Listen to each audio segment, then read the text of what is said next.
শুনুন যেটা বলছিলাম, জিবরাইল মাটি নিয়ে গেছে, নিয়েছে আমার আল্লাহ বলছেন জিবরাইল ফাগসিলহু বিমাইত তাসনিম ওয়াল কাউসার ওয়া জান্নাতুন সালসাবিল। আর একটা জায়গায় এসেছে জান্নাতের তিনটে ঝর্ণার পানি দিয়ে মাটিটাকে ধো। কেউ বলছে যে দুটো ঝর্ণার পানি দিয়ে মাটিটাকে ধো। কাবে আহবার নামক কিতাবটা খুলুন, পেয়ে যাবে। হুজুর হাদিসটা তো মনে হচ্ছে একটু গরীব। হ্যাঁ হ্যাঁ গরীব। বুখারী শরীফ প্রথম হাদিস কি বলো? বুখারীর প্রথম হাদিস কি বলে? ইন্নামাল নিয়াত। আমি এক্ষুনি বসে এই গাড়িটা তোমায় চ্যালেঞ্জ করে দিচ্ছি, ওটা সহিহ হাদিস কিনা আমায় একটু প্রমাণ করে দাও। মনোরা চমকে উঠবে, ভাইজান শোনাচ্ছেন কি? রাইট। বুখারীর প্রথম হাদিসটাই হচ্ছে গরীব। গরীব হাদিসে গরীব মানে জাল নয়, গরীব মানে মওযু নয়, গরীব মানে রাবি দুর্বল, রাবিটা একটু উইক, কিন্তু ওর পক্ষে যদি কোরআনের আয়াত থাকে, ওর পক্ষে যদি সাপোর্টিং হাদিস থাকে, আর সেটাকে গরীব নয়, হাদিসের পরিভাষায় সেটাকে সহিহ ধরা হয়। জোরে বলুন সুবহানাল্লাহ। আর ফাজাইলের ক্ষেত্রে আমি নয়, ইমাম নববী বলছে ফাজাইলের ক্ষেত্রে গরীব হাদিস তো বিন্দাস বলতে পারো। কথা বুঝতে পারছেন? মিথ্যা তো নয়, জাল তো নয়, বানাওটি তো নয়। এরপরে আমি আরো মজবুত করে দিচ্ছি হাদিসটা, দেখবেন। ওই জন্য উসুলে হাদিস হতে পারে না এটা। জিবরাইল মাটি এনেছে, বলছে জি হুজুর এনেছি। মাটিটাকে ধুয়েছে, বলছে জি হুজুর ধুইছে। বলে কি হলো? বলছে খামির কাদা হয়ে গেছে। বলছে তোমার ডিউটি শেষ, সরে যাও। জিবরাইল তোমার ডিউটি শেষ, সরে যাও। কি আনলো? মাটি। ঠিক আছে। আচ্ছা, এখানে তাবলীগী, দেওবন্দি, আপনার আহলে হাদিস, রাফিজি, খারেজি, মুতাজিলা, পৃথিবীতে যত দল আছে একমত যে জান্নাত পুরো নূর আর নূর। জান্নাতের মাটি নূর, ফল নূর, ফুল নূর, হুর নূর, ফেরেশতা নূর, ঘাস নূর, সব কিছু জান্নাতের নূর। এতে কোনো সন্দেহ আছে? জান্নাত মানেই হলো নূর। ঠিক আছে। মাটিটা কি দিয়ে ধোয়া হলো? দুনিয়ার পানি না জান্নাতের পানি? কিছু বুঝতে পারছেন কি হয়ে? আটাতে পানি দিয়ে খুমির করে দিয়েছে, ওটা থেকে এখন রুটি তৈরি হবে। আপনারা চমকে উঠবেন, কিছু মনে করবেন না। মানুষ কিসের তৈরি বলুন? বলেন না। একজন হাফেজে কোরআন, কোরআন থেকে দেখিয়ে দিন মানুষ মাটির তৈরি। কোরআনে কথা লেখা আছে? দেখিয়ে দিতে পারবেন? কোরআনে আল্লাহ বলেছে মাটি থেকে মানুষ তৈরি করেছে? না, আল্লাহ বলছে যখন মরে যায় তখন কি বলে? মিনহা খলাকনাকুম ওয়া ফিহা নুঈদুকুম ওয়া মিনহা নুখরিজুকুম তারাতান উখরা। তার মানে কি? মিনহা খলাকনাকুম মানে মাটি থেকেই তোমায় সৃষ্টি। হুজুর মিনহা খলাকনাকুম, এখানে মাটি কই? কোন কথাটার অর্থ মাটি? মিন মানে থেকে, হা মানে ওখান, খলাক না মানে আমি আল্লাহ সৃষ্টি করেছি, কুম তোমাদেরকে, ওখান থেকে আমি আল্লাহ তোমাদের। আমার রাসূলকে মাটি বলা তো দূরের কথা, ওই লামাজিবিগুলোকে আমি বলি যে একবার নিজে মাটির তৈরি আগে প্রমাণ কর, তারপর নবী পর্যন্ত যাবি। অনেক ওটা অনেক কঠিন কাজ। তুই নিজে মাটির তৈরি আগে প্রমাণ কর না। আল্লাহ কোরআনের মধ্যে বলছেন আপনার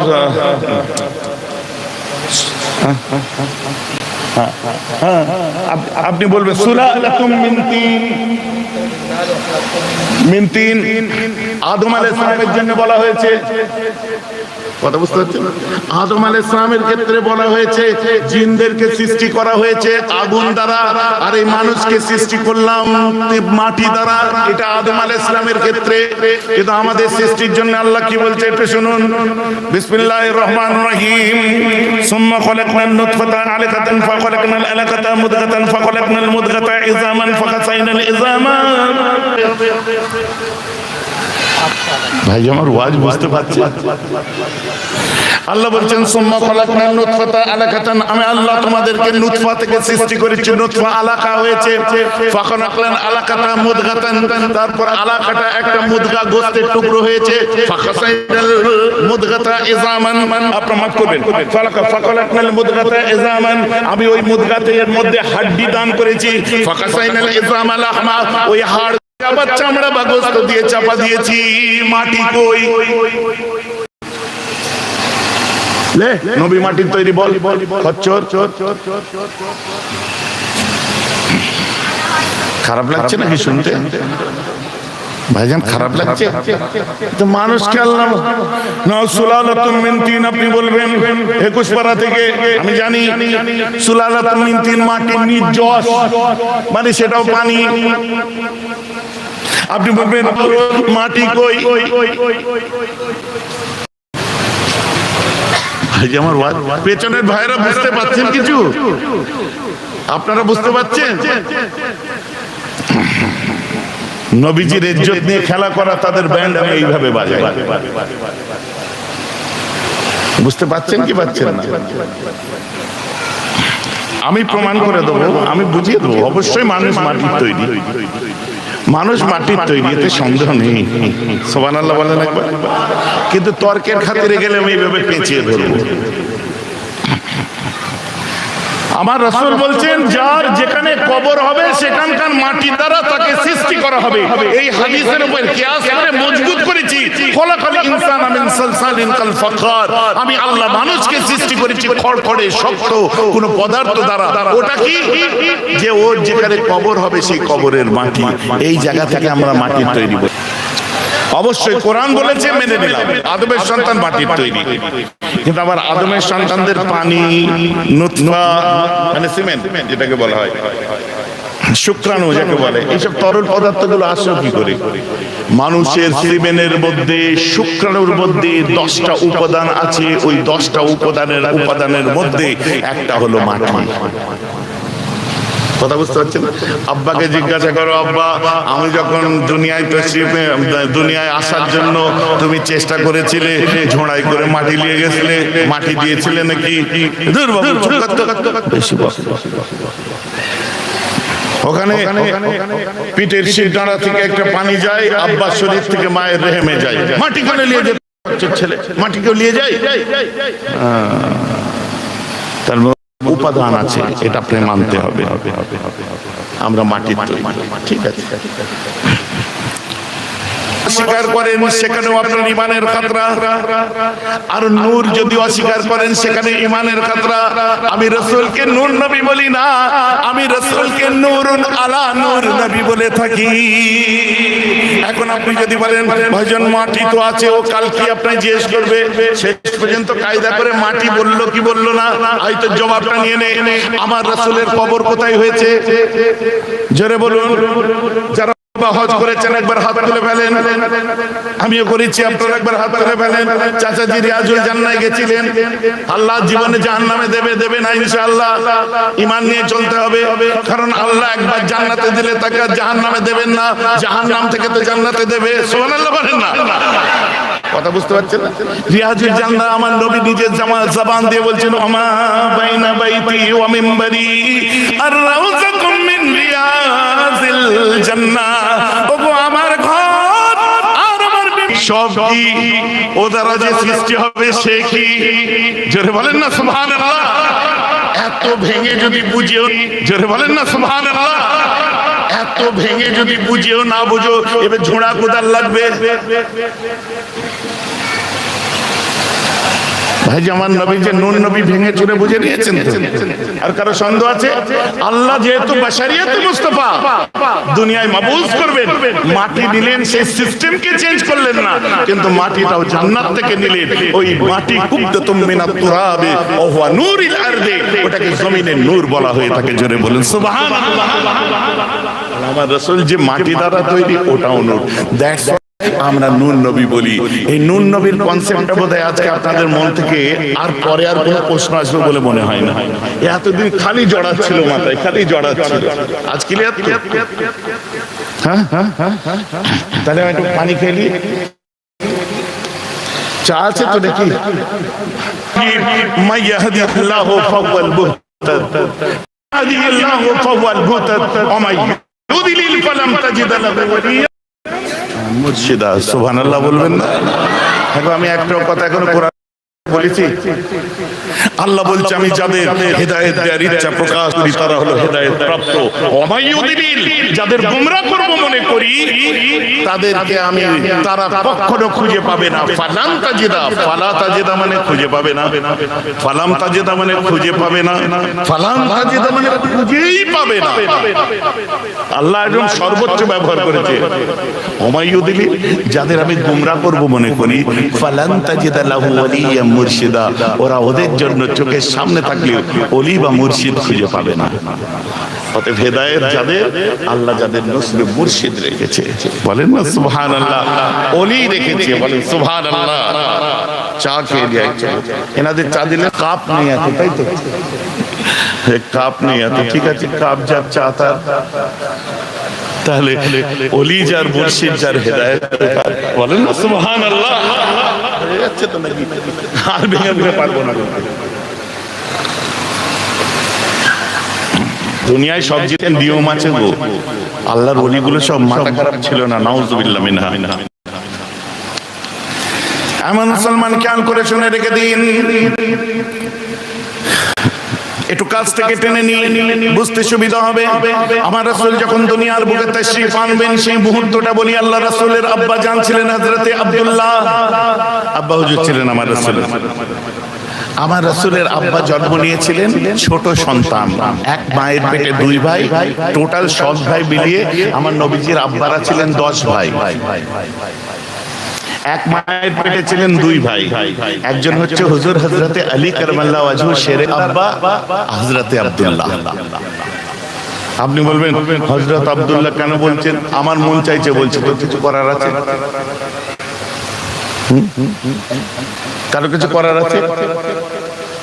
আমার মন চেয়েছে আমি বলেছি। আমার নবী আব্বার জন্য কাঁদেন না, কাঁদেন না?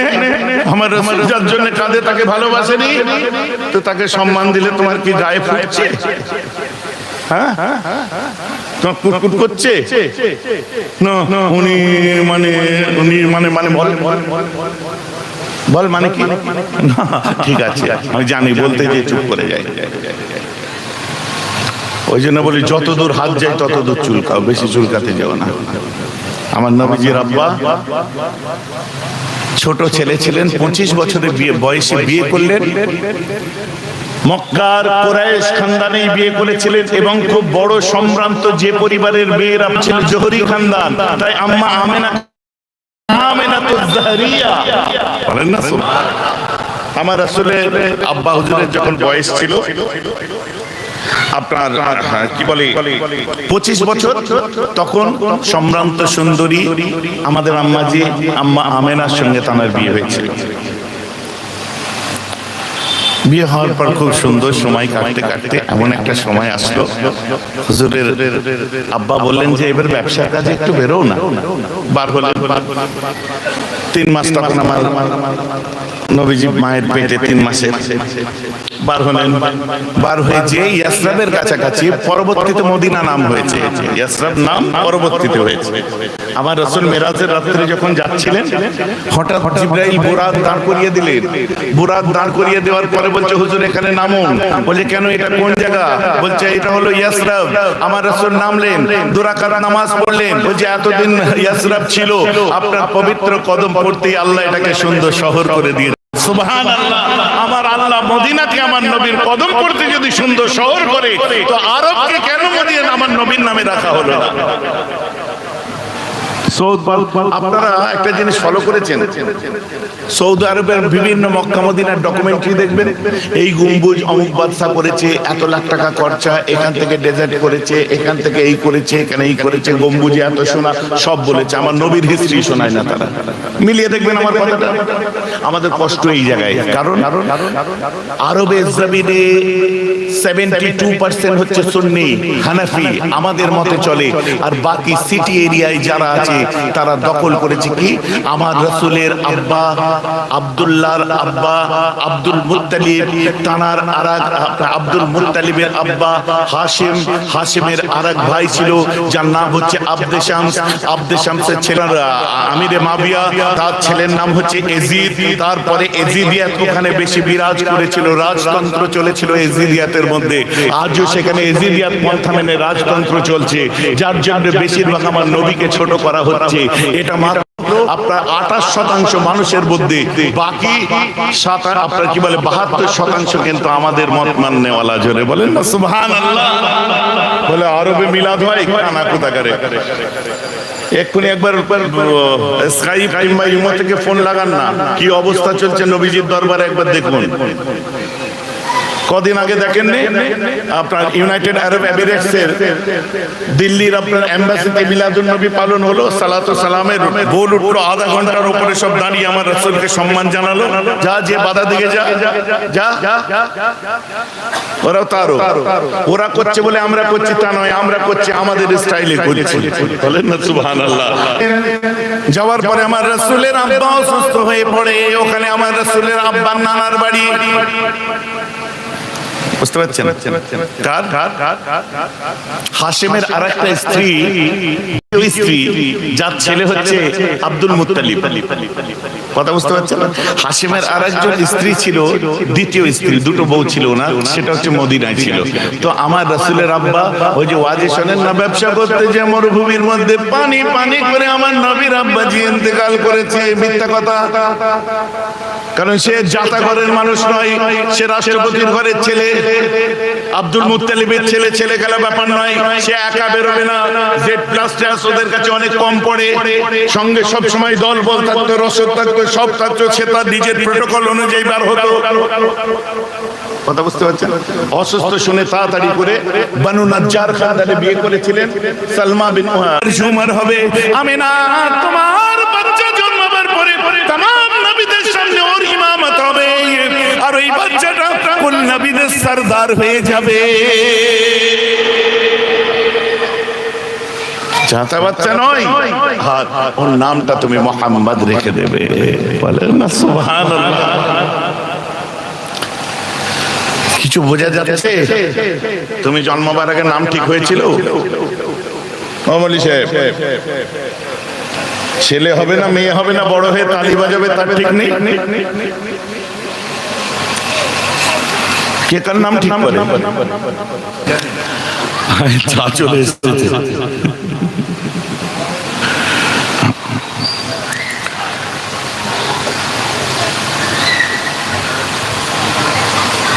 ক্যালোরি সব লস হয়ে যাচ্ছে, রোগা হয়ে যাচ্ছে। এদিকে ঘুরান, আরো ঘুরান, আরো একটু, ঠিক আছে। এনাদের গরম লাগবে।